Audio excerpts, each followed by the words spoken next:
Hi everybody. When you're running a business, it's absolutely essential that you have both a website and social media. Sometimes we see entrepreneurs asking whether it's okay just to have one or the other. But times have changed, friends, and nowadays both of these tools complement each other. So today we're talking about how you can use both your website and social media to run your business. Let's get into it.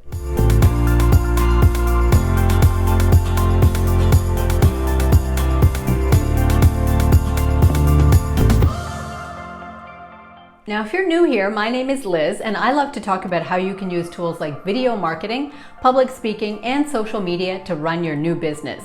So people sometimes wonder whether they can just run all of their information just on social media or put out their content on a website. But in fact, nowadays it's really easy to get both of these things up and running. However, both do require some back-end work and regular maintenance so that you can put out consistent content. However, the main differences we could say are that your website is a great place to host your evergreen content. It's kind of the place where everybody can go just to check what it is that you do, get a little bit of background information about you, and see how they can work with you or how they can reach out. Your social media, on the other hand, is a great source of driving traffic back to that website. Your social media is a place where you can engage more with people, talk regularly, and update it regularly, whereas you may not be updating your website as often. So if you're interested in this topic, stick around for some ways that you can use both of these tools to run a successful business. Don't forget to subscribe so that you never miss any of my videos on this topic and other topics, and let's get right into it. Now, my first tip is to have social sharing buttons on your website. If anyone goes and visits your site just randomly because you came up in Google search, then it's a great opportunity for you to link them back to any of your social platforms. And it's as simply as just adding buttons here and there on your website. They may not have any idea that you in fact have an Instagram account or a Facebook account or something that they can regularly follow and learn more about your content. So make sure that your website, whether you have a blog there or any other space where you would be sharing content, includes the little icons so that people can find you on your social platforms. Now, my second tip is to mimic your keyword strategy. So what does that mean exactly?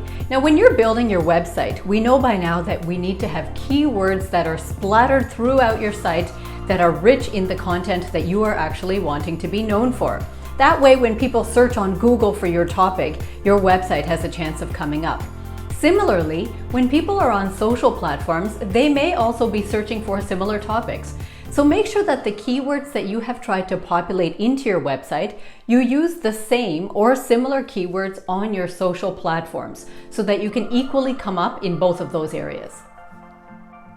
Now, my third tip is to drop your website links into your YouTube descriptions. When you're posting your YouTube video, you've got that great space underneath to write a description. That is the perfect place to drop a link back to any page on your website that you want people to be looking at. That way you can keep that updated and then you can drive traffic back and forth to both places. Similarly, on your website, you can include links back to those YouTube videos so that you continue to push traffic there and get more views to those videos. Now, my next tip is similar to the last one, and that is to include your website in the link in bio that you are given in your social platforms. When you are setting up the profile for your Instagram or your Pinterest or for your Facebook accounts, they will offer you a small space where you can drop in any website of your choice. So if you'd like, you can write in your own business website name so that you can drive traffic back there. That is almost always going to be a clickable link. So it's really easy for people who happen to stumble across your Instagram account, for example, to click on your link in bio and be taken directly to your website so they can continue to see how they can work with you. Now, another great way to make a connection between your social media and your website is to use it to establish new relationships. Now, you might be meeting people on social media who are in complementary fields, which means it's great to be able to connect with them to ask if they would like to provide a blog as a guest for your website, and they might actually return the favor as well.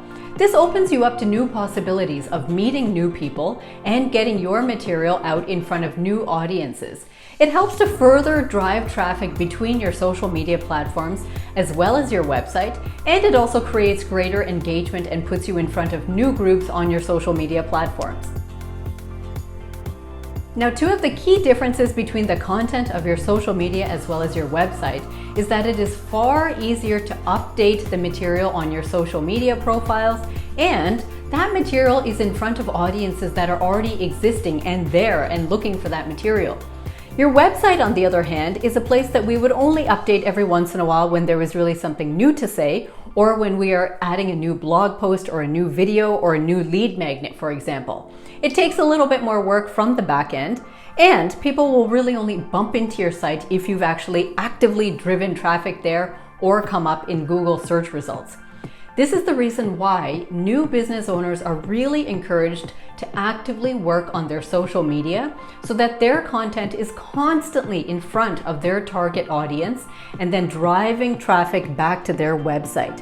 Once you have people leave a social platform and come and look at your website, you have their undivided attention. Their attention is not getting swayed by everything else that they're scrolling past on Instagram. They are looking at your site and learning all about you and everything that you offer, which is one of the reasons why having these two tools working together for you will really help to drive business forward. Now, if you like this video, make sure that you click like and share it with one of your friends who's thinking of starting a new business. Don't forget to subscribe so that you never miss any of my future videos on this topic. If using social media to build your business is of interest to you, make sure that you look at the link in the description of this video so that you can download a free resource that's really going to help move your marketing efforts along. Until next time, take care.